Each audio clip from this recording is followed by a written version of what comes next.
Very good morning to all of you. Okay, तो चलिए हम आज के अपने इस टॉपिक के अंदर न्यूक्लियर रिएक्शन के बारे में बात करते हैं। तो न्यूक्लियर रिएक्शन के अंदर बेटा, न्यूक्लियर रिएक्शन के अंदर हमने दो चीज़ों के बारे में पढ़ना है।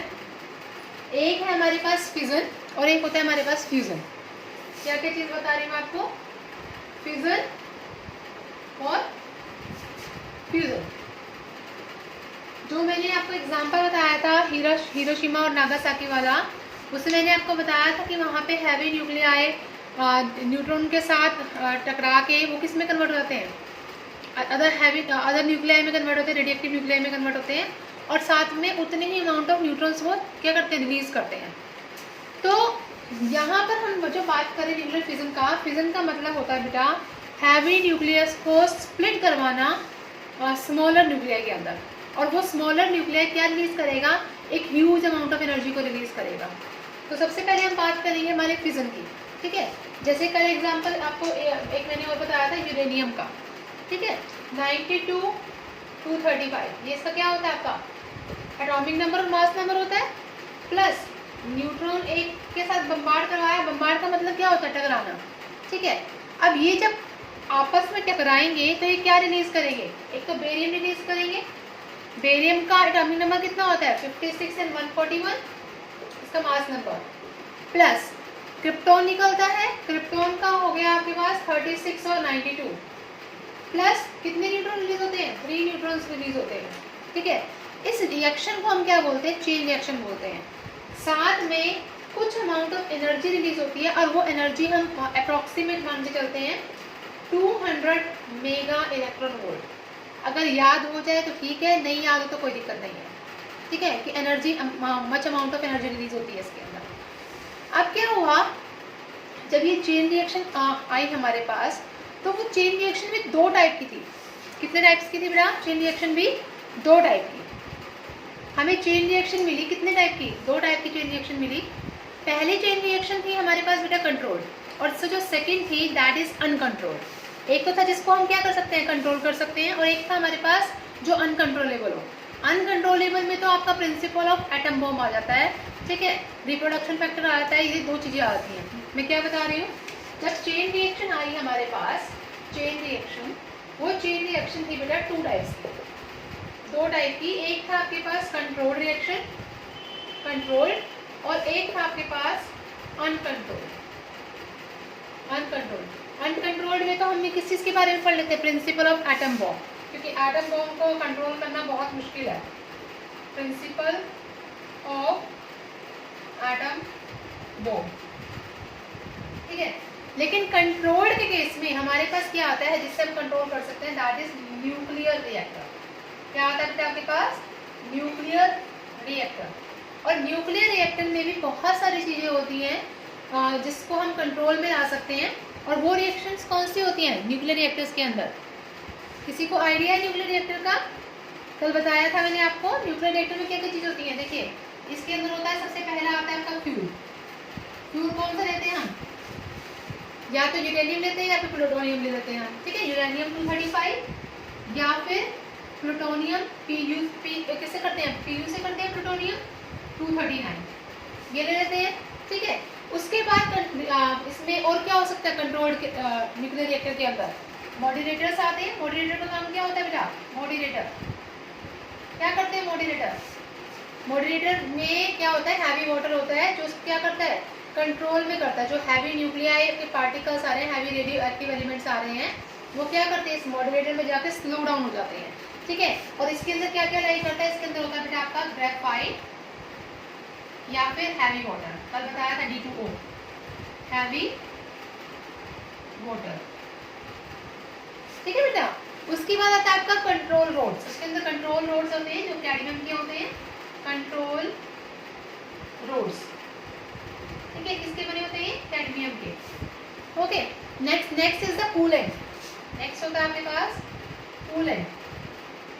कूलेंट जो होता है वो क्या करता है, उसको कूल करता है ताकि वो क्या कहते हैं, इतना ज़्यादा हॉट ना हो, इतना ज़्यादा एनर्जी रिलीज ना करे, ठीक है।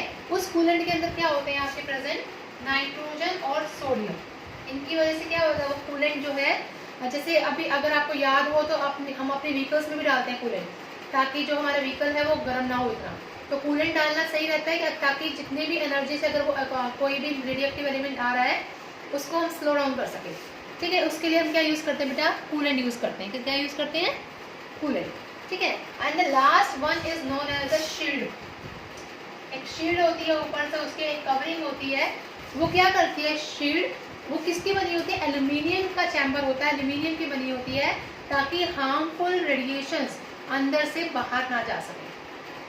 समझ आ रही है बात? किसका बना होता है वो शील्ड? किसका बना होता है चैम्बर? एल्यूमिनियम का बना होता है, ताकि जितने भी हार्मफुल रेडिएशंस हैं वो बाहर ना जा सके अंदर की। अगर कोई लीकेज हो तो वो बाहर ना जा सके। यहाँ तक बताइए बेटा, किसी को कोई प्रॉब्लम?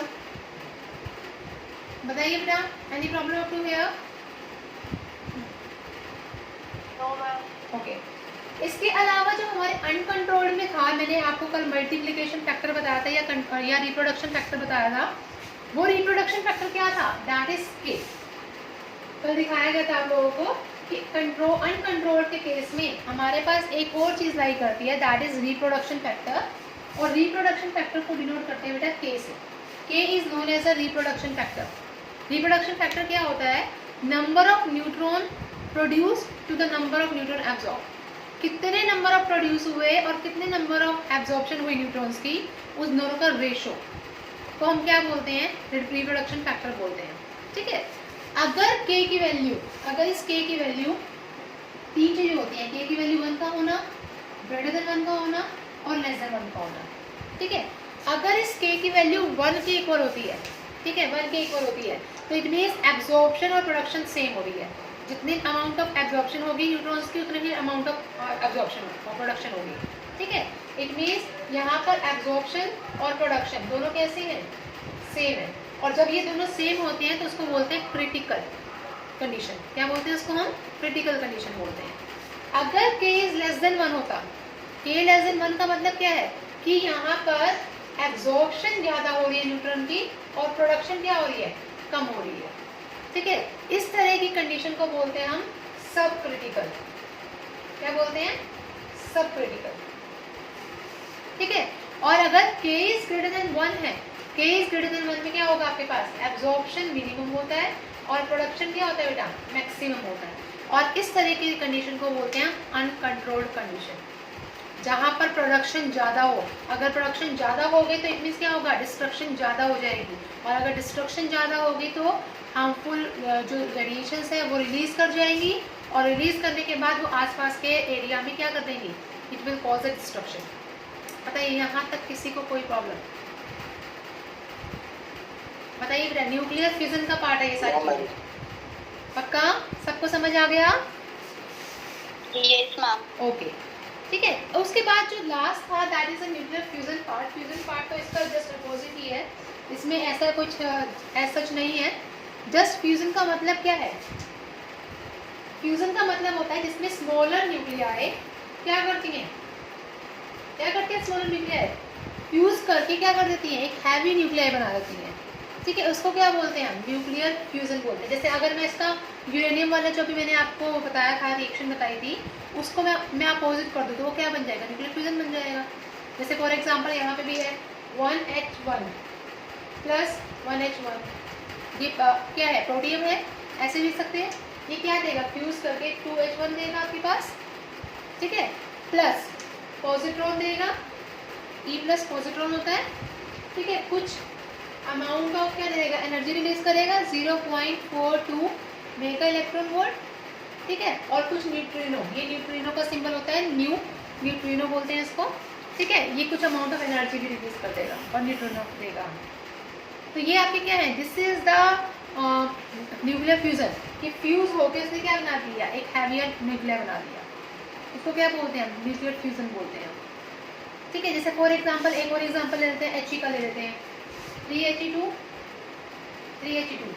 प्लस, ठीक है, 3He2, दो हीलियम मिलके क्या बनाते हैं? ये हीलियम का आइसोटोप है 3He2 क्या बनाएंगे?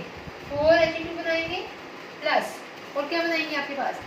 1H1 प्लस 1H1 प्लस कुछ अमाउंट ऑफ एनर्जी भी रिलीज करेंगे, और वो एनर्जी कितनी होगी?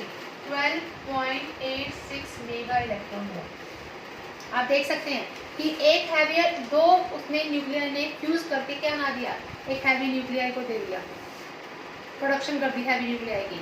तो ये जो है आपकी एनर्जीज हैं, दीज आर द मतलब उसके कंपैरिजन तो ये एनर्जी लो ही है, क्योंकि उसमें तो बहुत ज़्यादा एनर्जी रिलीज होती है फ्यूजन के केस में। ठीक है, तो एनर्जी जो प्रोड्यूस हो रही है पर यूनिट मास, वो यहाँ पर क्या है, बहुत ज़्यादा हाई है पर यूनिट मास अगर बात करें तो ये एनर्जी इस मास के अकॉर्डिंग क्या है, ये एनर्जी बहुत ज़्यादा हाई है। ठीक है, इससे भी ज़्यादा एनर्जी किसमें थी हमारी फ्यूजन में। तो ये जो है आपका this is known as your nuclear reaction. यहाँ तक बताइए बेटा किसी को कोई प्रॉब्लम?